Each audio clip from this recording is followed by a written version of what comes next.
Yeah, we took all those off the drawings. Well, So I have one modification. before you do that, Like we can run all of our artwork up to. See, he has nice twin plans.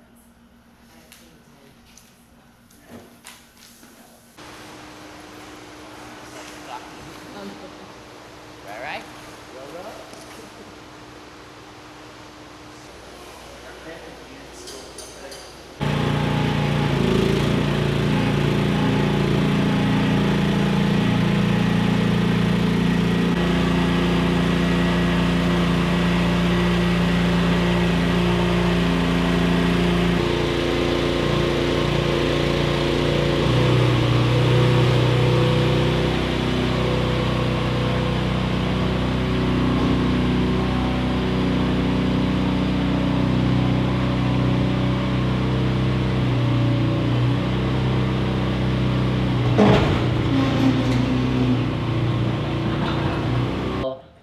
We're artistes, but we LARP, pretend to be construction workers, but then a lot of times we're construction workers pretending to be surfboard shapers or archaeologists or naturalists.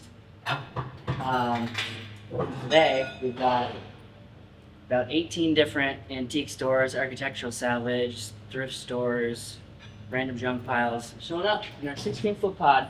It's a treasure trove of delights. Treasure trove. Step back into my office.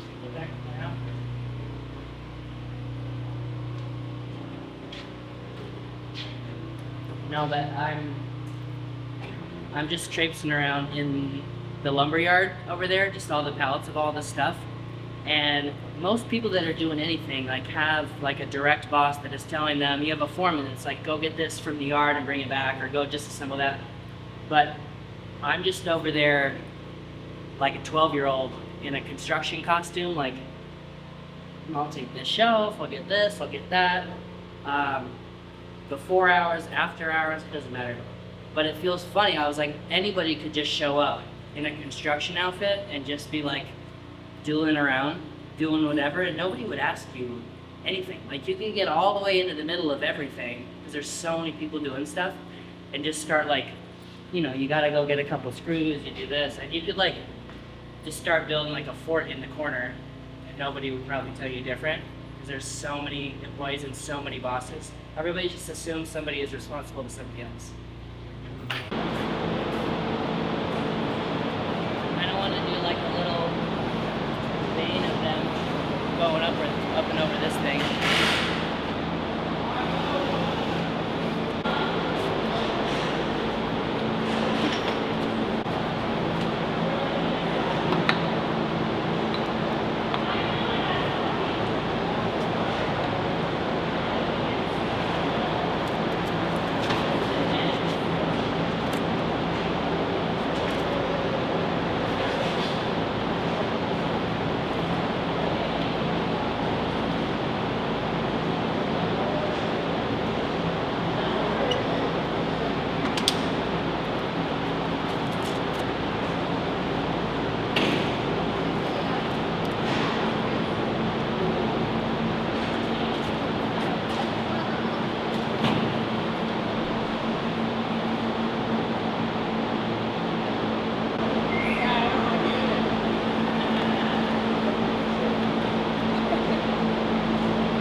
put on a non-sweat shirt to come over here and see you. It's like a 400 And not a pound, sweatshirt. important business. We also like, Love it. yeah, they're Yeah. loving it. You know, But it's because like- it's not the same old, you know. Yep. Square building. Yeah, they're mostly Yeah. building like hospitals or big new office buildings, and yeah. like the guy that just called Gary, he goes, "Man, I can't tell you how many times they're like, it's just like one more wall that we built the same wall many Yeah. times." Yeah. And then with this, it's like a real challenge. The first day I got in there, he goes, "This was a jigsaw puzzle."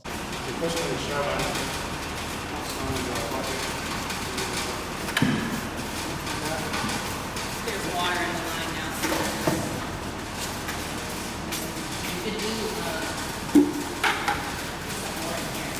Pump on, air on.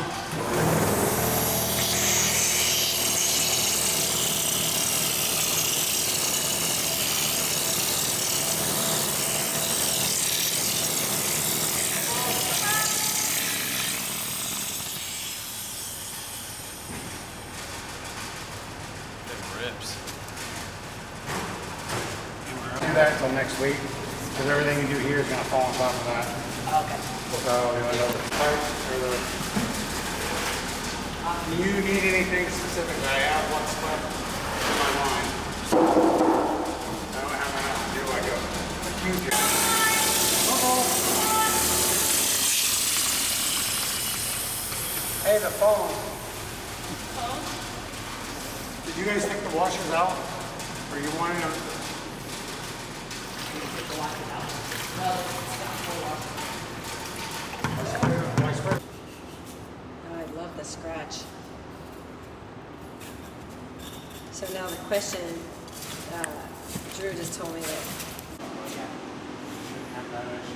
What is that white stuff? Is it like a calcium? Yeah, Is it sodium? it's It's the sodium. all the minerals from the water Yeah. trying to leach out.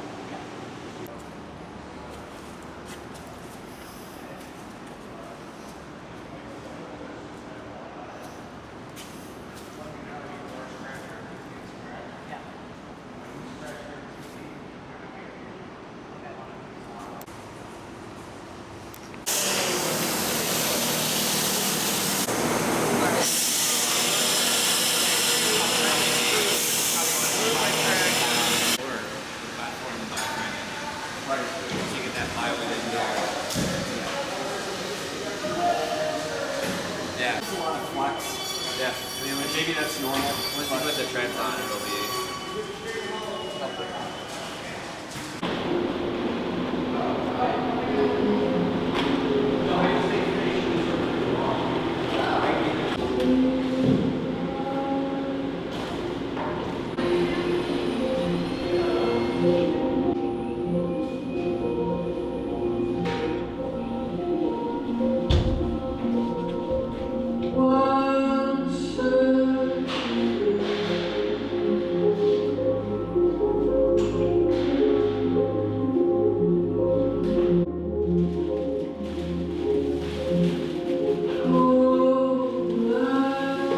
You ready to play some mini golf? Always just about to play.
find the file? Sure did.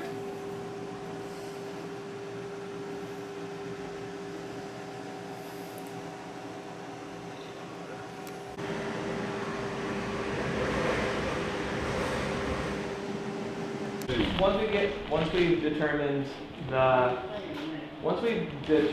dimensions, because we had to do some trickery. The projector aspect ratio is, we were able to kind of squish and stretch the image to get the maximum dimension out of the projector. And then once we get the projectors in the right place and we determine how much overlap each projection has, then we'll be able to there's actually a camera that's built into the projector, and we'll just give it the parameters and the projector will align itself. Ways looks like my studio. You know what I'm saying? Yeah. There's just shit flying everywhere. Yeah. I mean, I'll cue you with questions. Okay. Well, I also have something to say. So you tell me when I can say something profound. What are we working on, Wes? Since I have audio. Peeling all of the painter's tape off of the cassette tapes that supposedly the Coyote made as part of the music for the score. So we're going through and getting the bottom portion above the rocks. Steve and Soph went and got everything situated with the texture. So now we're embedding all of the old objects, calculators, old door plates, historic tools. Make ceramics mug, compliments of Ryan and Michaela that Dale placed in here. Yeah, just making the riverbed believable and surreal. Great. All right, Dale, be All profound. right, I'm getting there. Be profound now. Well, what are you doing here? I'm coming for a visit, actually, and I'm actually delivering the beginnings of one of the eggs, and so that's here. But the thing that I want to say was, and this may sound very odd, is that I found myself reflecting on stepping into the Pitti Palace in Florence, Italy, that's just loaded floor to ceiling with all these images and paintings and sculptures and things everywhere, and it was so overwhelming that it was difficult to take in, and that's what I'm doing here. I mean, it's just like there is so much, and so there are things that all of a sudden Wes starts pointing out to me that are right in front of my face that I had no idea were there, because I'm just trying to absorb light fixtures embedded in walls and things of that nature.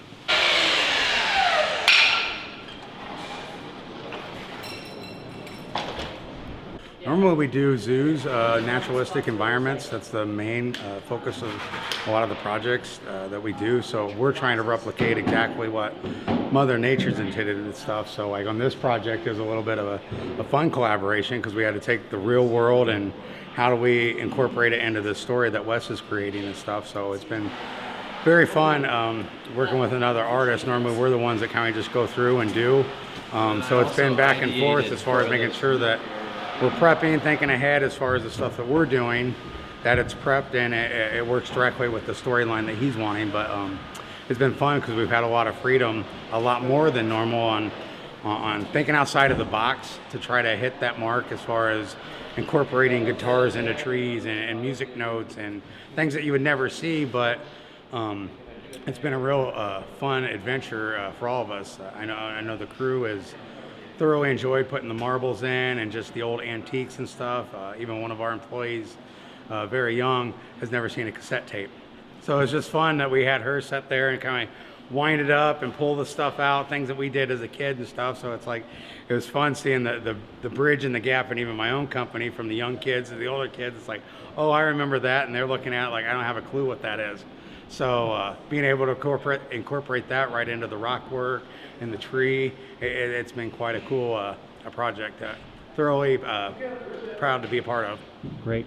When you tell people what you're working on right now, how do you describe it? Well, a lot of people in this area, being from Fort Wayne, they know what Conner Prairie is. And so Conner Prairie for most people, they just go to the historical stuff that they've seen at Conner Prairie. A lot of people that I know haven't even been in the museum part of it. They've just been out on the old houses and that kind of stuff. So trying to explain that we're doing a museum and this whole new installation at Conner Prairie, and then how, I don't want to say whimsical, but just the story that we're creating, it's cool, and it opens up a lot of conversation as far as how that ties into Conner Prairie and the direction that they're trying to get, move in the future. So having a daughter that's 5 years old, it's like I can't wait to walk through it with her, because I can see the fun stuff that she's going to be able to go do and explore. But even as a older person, I'm going through and reminiscing, even to the point where it's like I'm getting to embed like an old tractor that I had 40 years ago into the rock work. So the coolness of walking through, and it's like, that's the toys I played with, literally, and it's like now it's in a museum and stuff. It's a really cool thing to do. Awesome. Okay, a practical question. Just kind of almost bare minimum, how does the process go? How do you guys get this stuff to stick to upright walls? So with us, knowing that we're indoors and trying to create something that has a huge mass, but at the same point, it's like, it's overkill. We're not going to bring in real rocks and stuff. So on this, it's been a mixture of using steel rebar, a traditional way of doing rock work, but then a lot of the boulders you see is nothing more than styrofoam. The styrofoam we went through and we kind of spray it with more of a fiber reinforced concrete that gives it its structural rigidity, but then we go over it with the typical mortar coat that we use to allow us to sculpt and get the high detail of the stuff that we're trying to do. So up on the walls, we scratch coat it like you typical would prep for the typical faux stone that people do, but then we shoot it with fresh concrete, and we're able to go back and make the same mortar look like a boulder, or turn around and make it look like a wood or a vine and stuff like that. So I tell people I feel like a magician sometimes. It's like that. It's not hard what we do. There's definitely a level of artistry that you got to have, but it's cool that we're just basically making stuff look so real and so heavy and natural, and it's nothing more than concrete and sand and water type thing. So most big projects, it's like there's a level of creativity, but it's like it's all documented. You have your layouts. This is exactly what you're doing. There's a little bit of robot thought to it. You just show up and just do this. But here it's just like, hey, let's throw a vine in here, or how do we make this? We sculpted a coyote into the tree because it met the story, and that wasn't even on the scope. I think one of the cool things working with Wes is one of the walls says Wellsprings, and originally in the beginning that was all going to be painted on the wall. Well, we sculpted out a few vines, and then eventually it's like, hey, let's just carve it out of the vines. And so now you got this cool collaboration with artists that ended up really awesome, and it's a lot better than just the painted Wellsprings. It's now it came to life and stuff. So having that freedom, the flexibility on those projects is like it really helps you meet the mark. Even with the clients as they're walking through, it's like I've known a couple times, it's like, hey, you want to jump in, so they've actually been a part of the process to jump in and put their own little knickknacks into the concrete. A couple of them actually put some of their history type stuff into the rock. So stuff like that, it's like that freedom, it makes it fun in the stage of making it, but then everybody that's been a part of it literally has something in here more than just a paycheck. What are you thinking when you see these blueprints? It was definitely intimidating. It was very intimidating. This isn't something normal that we usually do. So that kind of really has to make you stop and think about what you're going to do in this situation. So when we got those across there, it was definitely something that just came across my head, very intimidating. I mean, I'm very proud of what I did. It's definitely a feat, but it's like I was telling Carrie earlier, there's literal blood, sweat, and tears in this place from where I've hurt myself or whatever.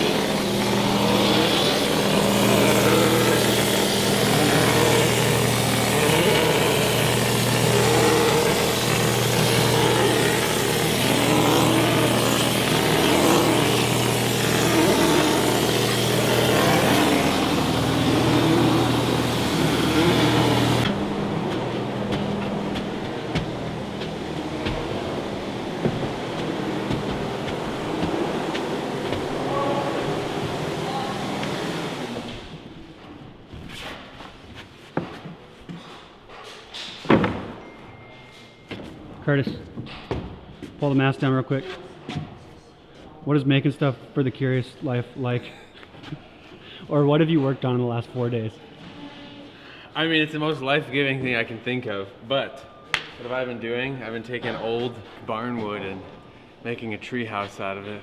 Like, there's a phrase called happy accidents. That's like the whole thing, is just like embracing the unexpected moments with the materials, with the people you're working with. It's just kind of like why everything looks the way it is, really. Yeah. Is that pretty good? We're in the film projection room, and we are working on synchronizing and aligning 3 screens to create an ultra-wide film experience that scales almost 180 degrees of this room. It's very immersive.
Okay, so this would be better explained in a lot of ways by James Bishop, our composer.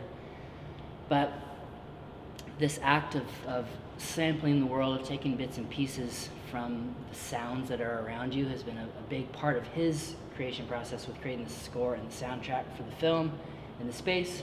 I was looking for a way to creatively put grabs of poetry, little fragments of language within the ethos of the project. And I have stacks of tapes, and so I thought I would go and have like a little, just a little briefcase of these tapes smashed against this rock and spilling out, again, a frozen moment in time. So I scratched off the original titles and wrote in things like Mudmurk demos, and Mudmurk is the name of that creation story place where it happens, and so on and so forth, all the way down. And you could just walk by it, but at the same time, if you're paying attention to detail, you could kind of spend the whole day just reading all the cassette tapes. Again, it's a nod to the collections and the History Museum and just the unending archaeological record that lives below ground, the excavation of story, and what we're to do about it as living members of the present, growing into the future. So shout out to Historic Albany Preservation Society. It's an architectural resalvage store near my house. And it's old Doug fir parquet flooring from God knows when, probably the 20s or 30s. But I got a big batch of it along with these, this bottom one is a hand-hewn beam, and then hemlock true dimensional upright beams.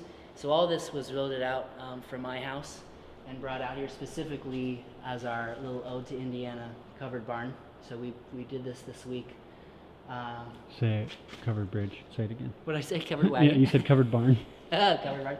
Is our ode to Indiana covered bridge. So this is our ode to Indiana's covered bridges.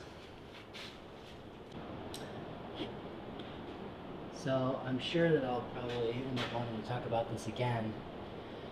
But I had a conversation with one of the folks that worked at the Golden Eagle over in Prairie Town about the significance of a mantle and the fire in a home or hotel at that point in time.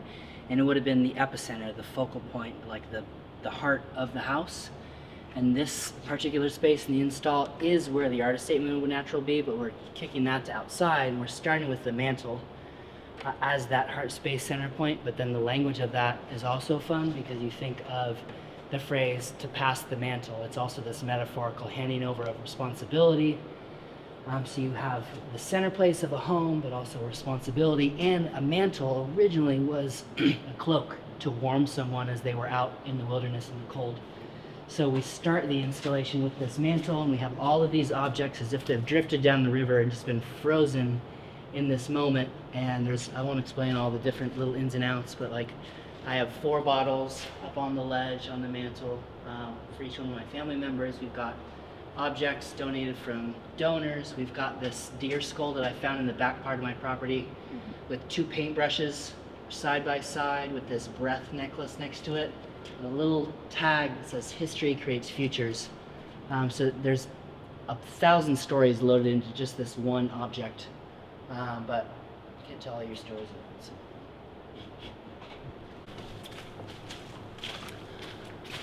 Okay, and then come. So this is our little guitar relief that Steve Perry carved. So these would be the tuning heads on our guitar in relief, played by the coyote character, who's embossed right up here, again, with these spinning marbles. The emblem of childhood joy with the butterfly on the inside of the guitar, and then our cutting board. May the adaptability and resiliency of coyotes be yours as you crawl through this entry tunnel into the coyote's den, into his recording studio. So this little segment above the door is referential of a little poem grab that we have as one of the starting points for the project that we wrote. It goes, "Who owns the past? Who has the right to dig up the lives of those long past?" And it asks questions about the nature of ownership and archaeology and collections.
Howdy.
sun stencil to use for the dot in the letter I of the big Wellspring word that goes over the front of the exhibition.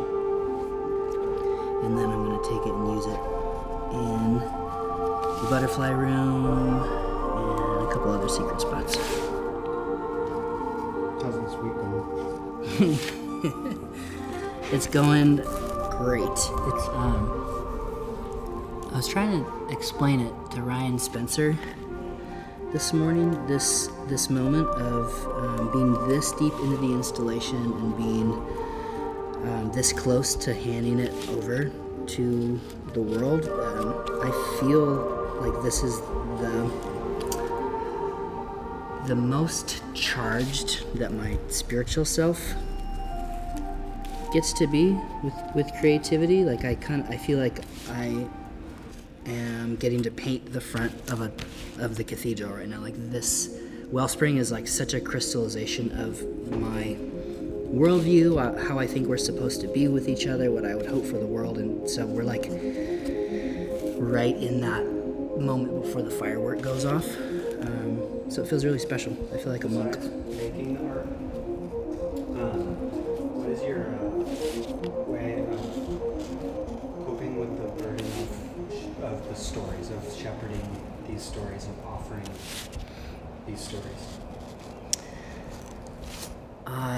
Well, so much of this again is like based off of conversations, and Carrie and I were chatting, and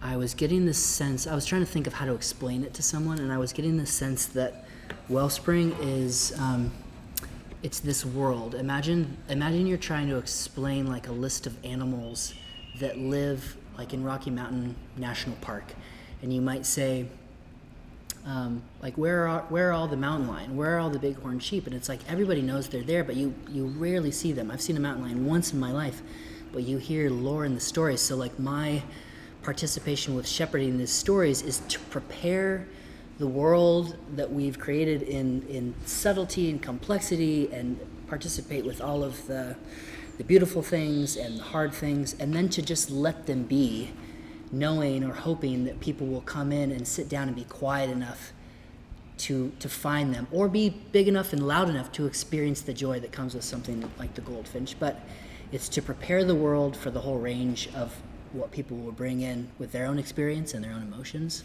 But I can't just hand somebody an answer. Like the world, it's its own version of the world, and you have to learn it for yourself. Do you feel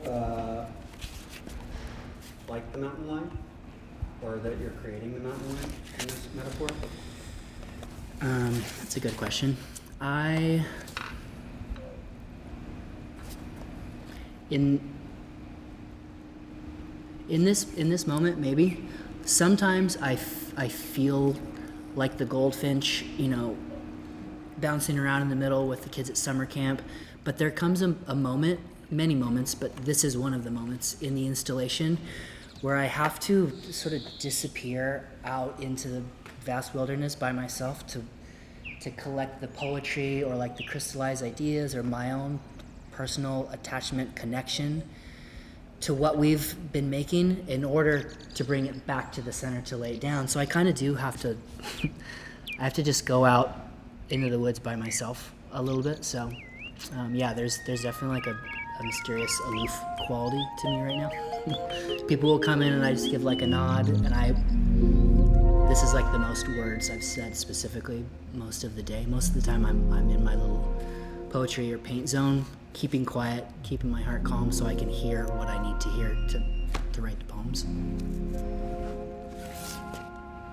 That was a good question, right?